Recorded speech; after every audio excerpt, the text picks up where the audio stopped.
देखते इसी में यहाँ से प्रतिबिंब यहाँ इसके समांतर में गुजारने के बाद किससे पास होगा। टेक्निकल इशू के कारण वो वीडियो कट गया, वो लास्ट का पोर्शन, इसलिए मैं यहाँ शूट कर रहा हूँ। तो ये फिर ये वापस जाएगा वक्रता केंद्र से, फिर ये वापस इसी पाथ पे वापस लौट जाएगा। ठीक है बच्चों, इसको अगर हम मिलाएंगे साइड में तो यहाँ पे ऐसे मिलेगा। ठीक, तो ये ए भी एक ऑब्जेक्ट है, तो ये बी डैश और इधर वाला ए डैश एक ऑब्जेक्ट वाला। तो इस टाइप से ये हम लोग को क्या कर रहा है, कहीं ना कहीं कट करता हुआ दिख रहा है। ठीक, तो अब इसके बारे में फैक्ट लिखना होगा, प्रतिबिंब की प्रकृति लिखनी होगी। तो कैसे लिखिएगा, जब वस्तु को सी और एफ के बीच में रखते हैं तो वस्तु का प्रतिबिंब वस्तु की अपेक्षा काफी बड़ा, वास्तविक और अनंत, इसको क्या बोलेंगे हम लोग, अनंत बोलते हैं, अनंत और वक्रता केंद्र के बीच में बनती है। समझे बात को। और वस्तु किस शेप का है, उल्टा या सीधा, तो हमेशा ये उल्टा शेप का बनेगा। वास्तविक है तो वो हमेशा क्या बनेगा, उल्टा शेप का बनेगा। तो दूसरा में है, जब वस्तु, सबसे इंपॉर्टेंट अभी तक में, क्योंकि सबसे ज्यादा बोर्ड में पूछा गया, जब वस्तु कहाँ पढ़ो, सी पढ़ो। इसके लिए आपको डिवाइडेड स्केल में जरा सा भी मिस नहीं करना होगा। मेरा खुद मिस हो जाता है क्योंकि हम हाथ से बनाएंगे। समझे बात को। तो देखिए, तो ये आपका है, बार बार प्रैक्टिस करोगे तब बनेगा। ठीक, वक्रता केंद्र कब लोगे, वक्रता केंद्र यहाँ डिवाइडर का नोक ऐसे घुमाओगे तो 8 सेंटीमीटर 12 सेंटीमीटर कुछ भी रहेगा, तो जो पॉइंट होगा वह सी होगा, और इससे मिलाने वाली लाइन जो होगी वह क्या होगी, पी होगी। ठीक, और वस्तु को कहाँ रख दिए हम लोग, सी पर रख दिए। अगर सी पे रखोगे तो सी से गुजरती हुई लाइन गई, ओ सॉरी एफ, पहले एफ बना लीजिए, गया, किससे पास करेगा, ये फोकस से पास करेगा। अरे समांतर है तो हमेशा फोकस से पास करेगा, ये बात को हमेशा याद रखिए। ठीक, दूसरा रूल क्या है, वक्रता केंद्र से वस्तु के शीर्ष को गुजरना। सोचो यहाँ पे, वक्रता केंद्र से वस्तु का शीर्ष गुजरेगा, कभी भी पॉसिबल है तो गुजार सकते हो, जिसके लिए पॉसिबल है वो गुजारिए, कोई दिक्कत नहीं, खुशी खुशी गुजारिए। समझे। और मेरे लिए तो पॉसिबल नहीं, तो उस कंडीशन में क्या करेंगे, वस्तु के शीर्ष से होते हुए फोकस से लाइन गुजारेंगे। तो वस्तु के शीर्ष से होते हुए फोकस से लाइन गुजारे। बताइए बच्चों, जब फोकस से पास होने वाला लाइन था तो वह किसके समांतर हो जाता था, मुख्य अक्ष के समांतर। तो मुख्य अक्ष के समांतर देखें, तो मेरा एक्चुअल में क्या है यहाँ पे बच्चों, तो मेरा यहाँ पे कंपास नहीं है, पहली बात। ठीक, और मेरे यहाँ पे जो है कंपास की बहुत ज़्यादा दिक्कत है, तो आप लोग कंपास है घर में तो उसको ट्राई करो, बार बार आ जाएगा पकड़ में। तो वस्तु का प्रतिबिंब कहाँ बनेगा, सी पर ही बनेगा। समझे बात को, बहुत ही इंपॉर्टेंट है, बार बार रिवीजन करना, एक दो बार में बनेगा नहीं, बार बार प्रैक्टिस करोगे, गलती ढूंढोगे तो पता चल जाएगा। ठीक, इसमें मेजरमेंट क्या करोगे, डिवाइडर का नोक को यहाँ रखना, और जो पेंसिल जितना भी दूर फैलाओगे तो उसको ऐसे घुमा देंगे, ऐसे घुमा दिए, ये प्रतिबिंब बना, सॉरी ये मिरर बना, और ये यहाँ पे जो पेंसिल डिवाइडर का नोक होगा वो सी हो जाएगा। अब ये इसको सीधा ऐसे मिला दीजिए, तो ये वाला पी हो जाएगा, पी का आधा कर देना एफ आधा किसका होगा, 8 सेंटीमीटर का, अच्छा से कर सकते हो। अब वस्तु को रखो, करो, देखना बहुत एक बार में बन जाएगा मेरे ख्याल से। जिसका इसका बनेगा वो हमको फोटो सेंड कर सकते हो। ठीक, व्हाट्सएप नंबर पता ही है आप लोगों को, 9534652001, व्हाट्सएप नंबर पे डायरेक्ट सेंड कर सकते हैं आप। समझे बात को।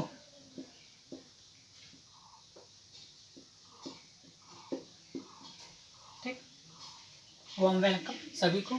ठीक, तो आप हम लोग डायरेक्ट की फोटो सेंड कर सकते हो। अगर कुछ भी क्वेश्चन दिया जाता है तो आप लोग भेजिए, अगर मेरे पास टाइम रहा, और हम ऐसा नहीं कहे कि आपको जवाब नहीं मिलेगा। ठीक, जवाब मिलेगा, बट देरी हो सकता है, बट मिलेगा जवाब। ठीक, हम हमेशा रिव्यू करेंगे आप लोगों का। चलिए,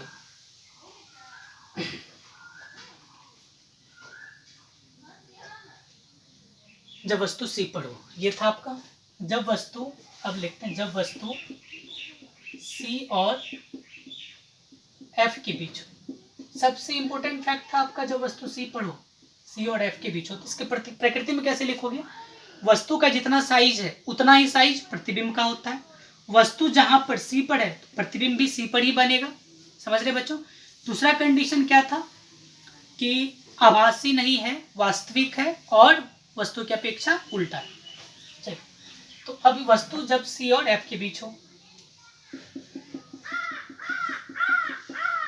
जिन बच्चों को समझ में नहीं आएगा वो कमेंट कर सकते हैं, या नहीं तो फिर मैं व्हाट्सएप नंबर पे डायरेक्ट मैसेज कर सकते हो। समझे, ज़्यादा रहेगा आप कमेंट कर दीजिए, वो हम जल्दी रिव्यू कर देते हैं उसको। ठीक, और उसका सॉल्यूशन आपको हम व्हाट्सएप पे भेज देंगे। ठीक है, हो गया।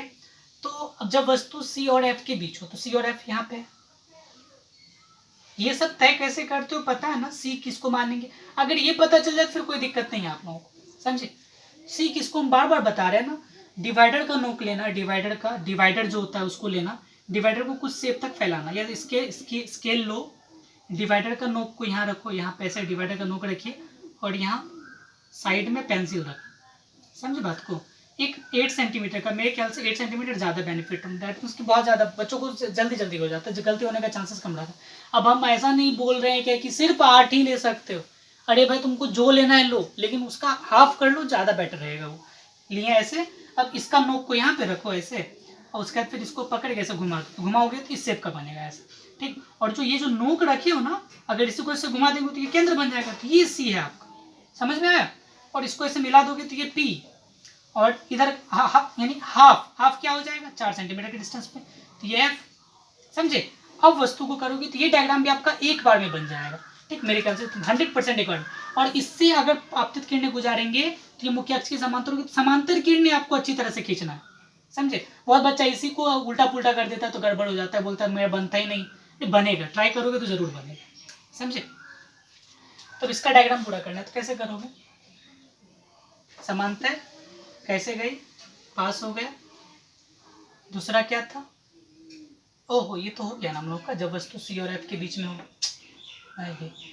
जब वस्तु सी और अनंत के बीच, जब वस्तु सी और कहाँ पे अनंत के बीच,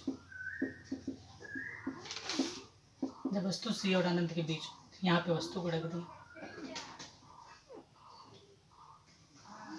पास करवाए, किससे जाएगा, किससे जाएगा, फोकस से।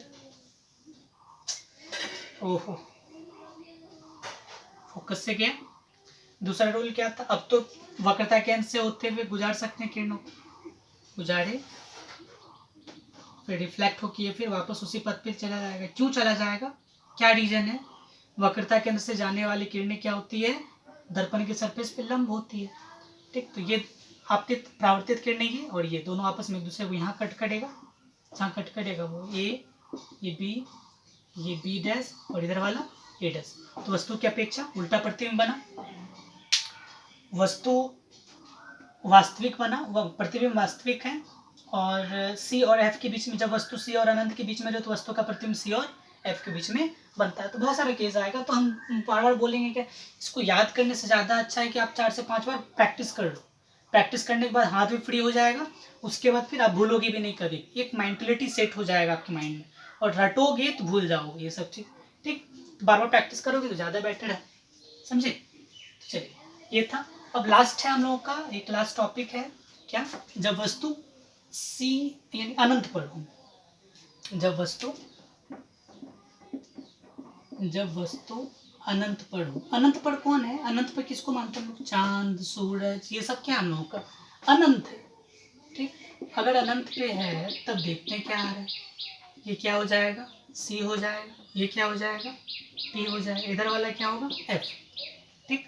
तो एक लुसेंट की बुक आती है, लुसेंट फिजिक्स आता है, ठीक, उसमें दिया हुआ डायरेक्ट कि अनंत पे है तो अनंत पढ़ते हो वस्तु दिखेगा नहीं, हम बहुत दूर है, उधर से एक किरणें आ रही है, अनंत पे है, अनंत पे वस्तु को कहाँ कैसे रखेंगे आप, ठीक।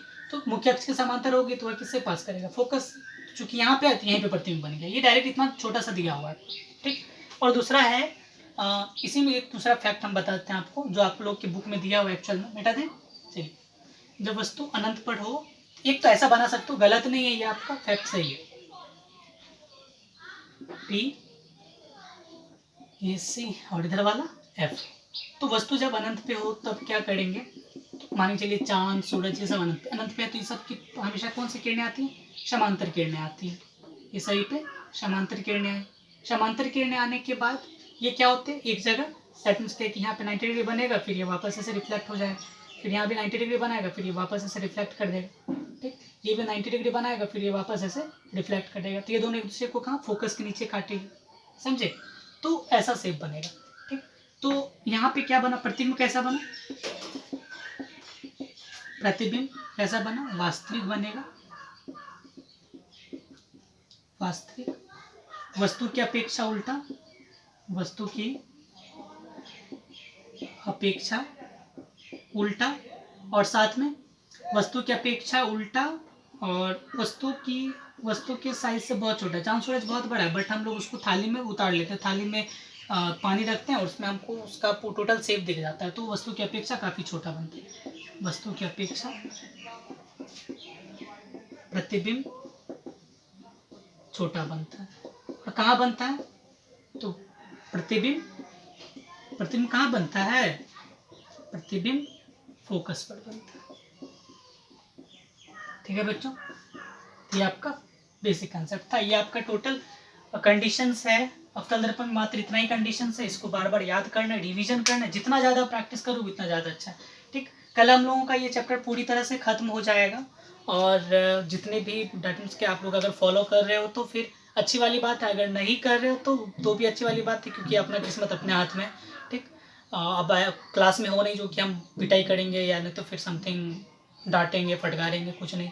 तो हम लोग सोशल डैट मीन्स क्या कि मीडिया पे डैट सोशल एक प्लेटफॉर्म पे है जिस पे कि हम लोग कुछ ना ज़्यादा कुछ बोल सकते हैं और ना कुछ ज़्यादा कर सकते हैं। ठीक, तो जितना हमसे हो पा रहा है हम उतना कर रहे हैं, हम एक एक चीज़ को डील करने की कोशिश कर रहे हैं। तो आप काम है आप लोगों का कि आप लोग खुद से रिविज़न कीजिए और पढ़ाई कीजिए और खुद में रिस्पॉन्सिबिलिटी लाओ, क्योंकि अब डैट मीन्स क्या कि प्रेशर लगातार इंक्रीज होगा और आगे आने वाले समय में अब देख ही रहे हो कि कैसा कंडीशन है। इस लॉकडाउन में सब पूरी तरह से अस्त व्यस्त हो गया है। ठीक, लेकिन जो आपका जो पढ़ाई का जो सिलसिला है वो सब सिलसिला को हमेशा जारी रखो। और डैट मीन्स क्या कि बहुत सारे बच्चों का रोज़ा है, तो रोज़ा में डैट मीन्स क्या कि वो सब बहुत ज़्यादा बेनिफिट उठाइए हमेशा। ठीक, लॉकडाउन है, घर से बाहर मत जाइए कभी भी कहीं भी। और आप लोग को पता है पूर्णिया में भी केस मिल चुका है इस टाइप का, तो जितना हो सके घर में ही रहने का कोशिश करो। और जिन बच्चों का रोज़ा है उन सबों को रमज़ान की बहुत सारी मुबारकी। और आप लोग ठीक ढंग से सुबह सुबह डैट मीन्स क्या कि जो भी आप लोग क्रियाकलाप करते हो उसको अच्छी तरह से कीजिए। सोशल डिस्टेंसिंग बनाए रखो, जितना ज़्यादा हो सके सोशल डिस्टेंसिंग बनाइए। और जो बच्चे फॉलो कर रहे हैं वो डेली बाय डेली वीडियो को देखते जाओ, और डैट मीन्स की और वीडियो को देखने के बाद सिर्फ देख के मत छोड़ो उसको, एक एक जैसे कि आपके क्लास में पढ़ाई होता है एक एक चीज़ उतारते हो, वही चीज़ यहाँ पे भी करना उतारना है। कोई क्वेश्चन है डैट मीन्स कि घबराना नहीं है क्वेश्चन करने का। अब तो मारने का भी कोई डर नहीं, डांटने का भी कोई डर नहीं है। ठीक, तो आप बेझिझक क्वेश्चन कर सकते हो। ठीक, तो मैं जहाँ तक संभव होगा हमसे हम वहाँ तक आपका हो यानी हेल्प करेंगे हम लोग। डैट मीन्स कल टेक्निकल इशू के कारण हम वीडियो नहीं डाल पाए थे, कुछ कारण था ऐसा जिसके कारण हम नहीं डाल पाए, लेकिन अब रेगुलर है, हम लगातार आपको वीडियो प्रोवाइड करवाते रहेंगे। ठीक, ऐसा नहीं कि सिर्फ फिजिक्स ही है, लेकिन सिर्फ अभी जैसे जो पढ़ाया जा रहा है बस उसको कंप्लीट कीजिए। ठीक, और जो आप लोग अगर खुद से हो पा रहा है तो वो भी आप लोग कंप्लीट कीजिए खुद से। और डैट मीन्स क्या कि हम टोटल सब्जेक्ट को सोच रहे हैं कि कवर करने का कोशिश करें जितना ज़्यादा संभव हो सके, समझे।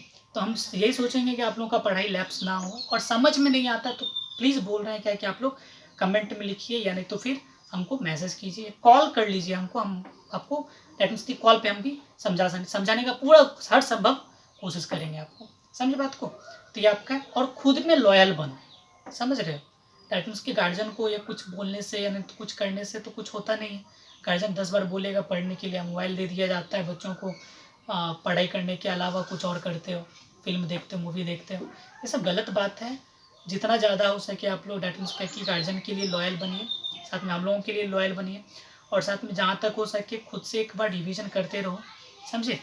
तो बहुत ही जल्द डैट मीन्स क्या कि हम लोग जब देखते हैं डैट मीन्स के उस कंडीशन के हिसाब से मैं लाइव आऊँगा, तो उस कंडीशन में हम लोग सब एक साथ डैट मीन्स के कंबाइन करेंगे और साथ में देखेंगे कि उनका क्या कंडीशंस है और कौन कौन बच्चे घर में पढ़ रहे हैं और नहीं पढ़ रहे हैं। ठीक, तो मेरे ख्याल से इस वीक तक में ही मैं सबसे बात कर लूँगा। ठीक, तो जारी रखिए हमेशा। ठीक, ऑल द बेस्ट, एंड पढ़ाई हमेशा जारी रखिए।